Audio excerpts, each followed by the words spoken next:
یہ ہے قربانی کی داستان۔ یہی بچہ اب 7 سال کا ہوتا ہے، ایک روایت کے مطابق 13 سال کا ہوتا ہے۔ حضرت ابراہیم کو خواب میں کہا جاتا ہے، ابراہیم اس بچے کی قربانی کرنی ہے، اس بچے کو ذبح کرنا ہے۔ ذرا سوچو تو صحیح کہ بچہ ذبح کرنا ہے۔ دیکھیں ابھی بقرہ عید قریب آ رہی ہے، سارے لوگ جانور خرید رہے ہیں، بڑے انجوائے کر رہے ہیں، کوئی چارہ کھلا رہا ہے، کوئی بچہ لے کے گھوم رہا ہے جانور کو، بہت اچھی بات ہے۔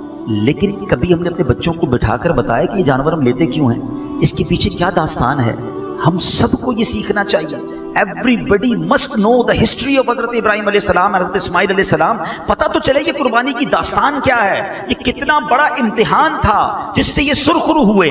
لیکن شاید بہت سارے لوگوں کو نہیں پتا کہ آپ کے امتحان کا سلسلہ تو بہت پہلے سے شروع تھا۔ حضرت ابراہیم علیہ السلام 18-20 سال کے، ذرا سمجھیے گا یہ کیا ایج ہوتی ہے۔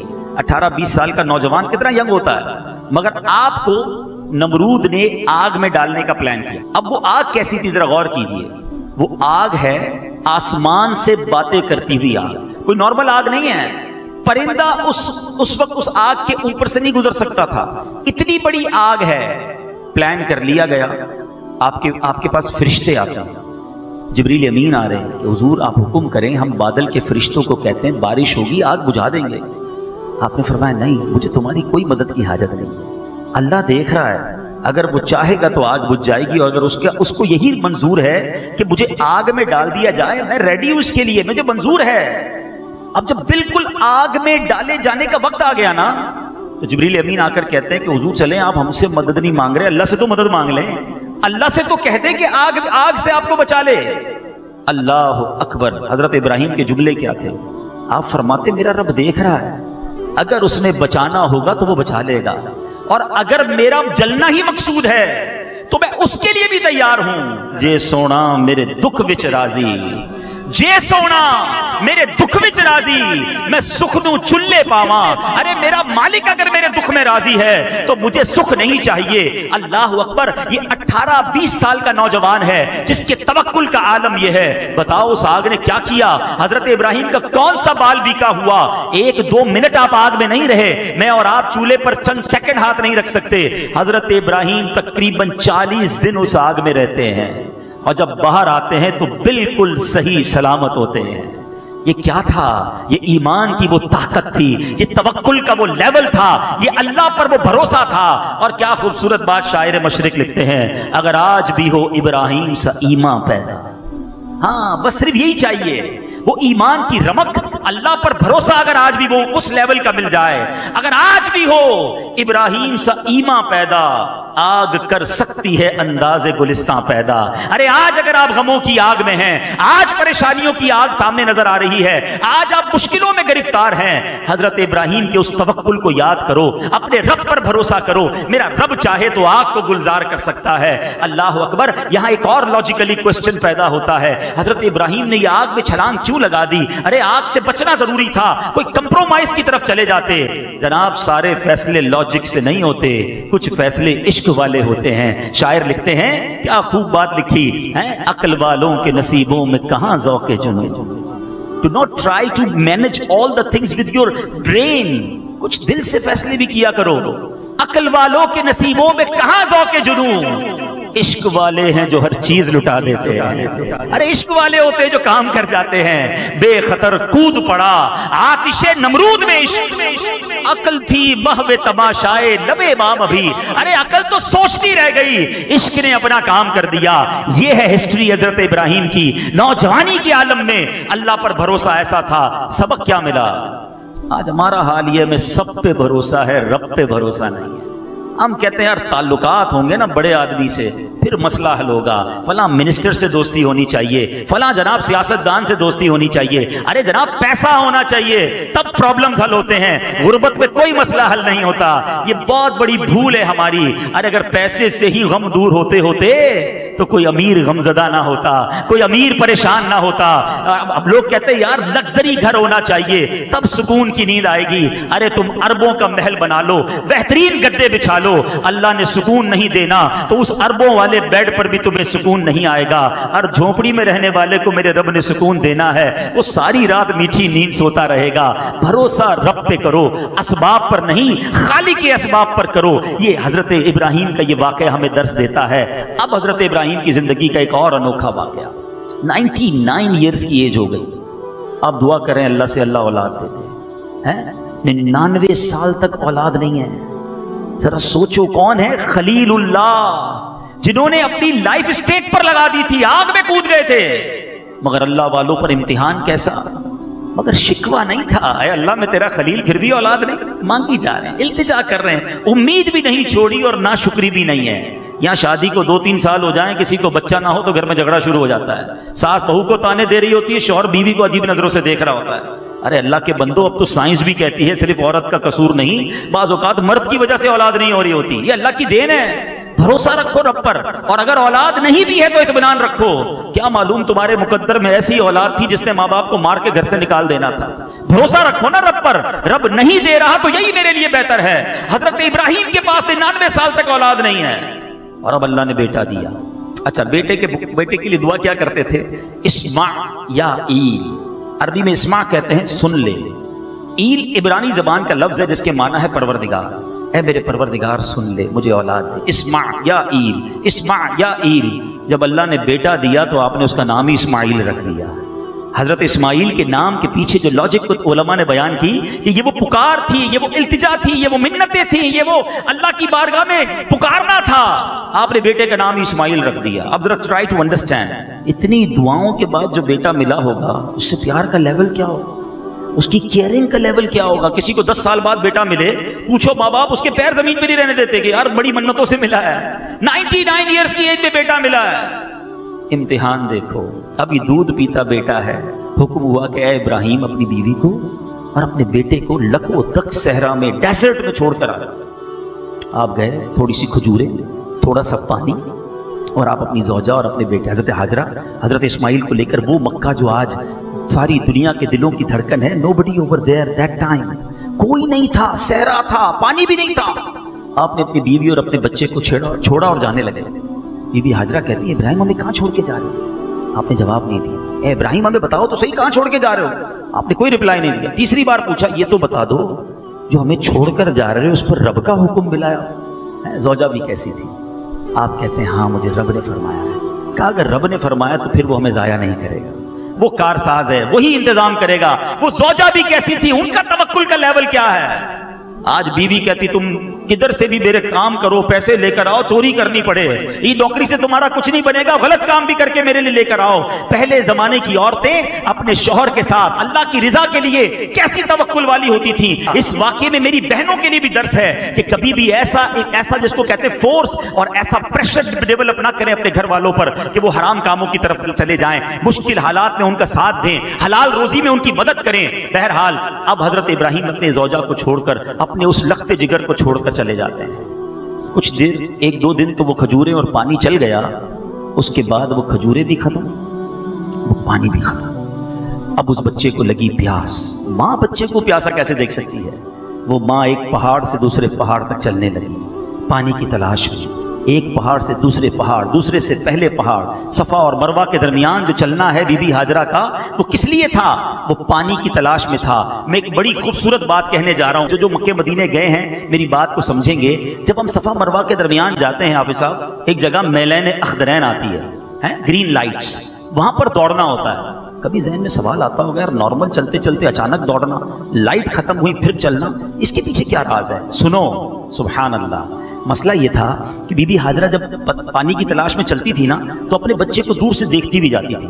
جو یہ جگہ تھی نا، یہاں بیچ میں ایک پہاڑی تھی، اس پہاڑ کے پاس جب جاتی تھی بچہ نظر نہیں آتا تھا تو ماں دوڑنے لگ جاتی تھی کہ یہ جگہ جلدی طے ہو جائے۔ جیسے ہی پہاڑ ختم ہوتا تھا ماں کو بچہ نظر آنے لگ جاتا، وہ نارمل چال میں چلتی۔ اللہ اکبر، اللہ کو یہ ماں کی ادا کیسی پسند آئی۔ جہاں وہ ماں بچے کے لیے پیدل چلی وہاں حاجی کو پیدل چلنا ہے، جہاں ماں دوڑی وہاں ہمیں دوڑنا ہے۔ اللہ اکبر، اس سے سیکھو ماں کی اہمیت کیا ہے۔ یہ رب کی بارگاہ میں کیسی مقبول جرنی تھی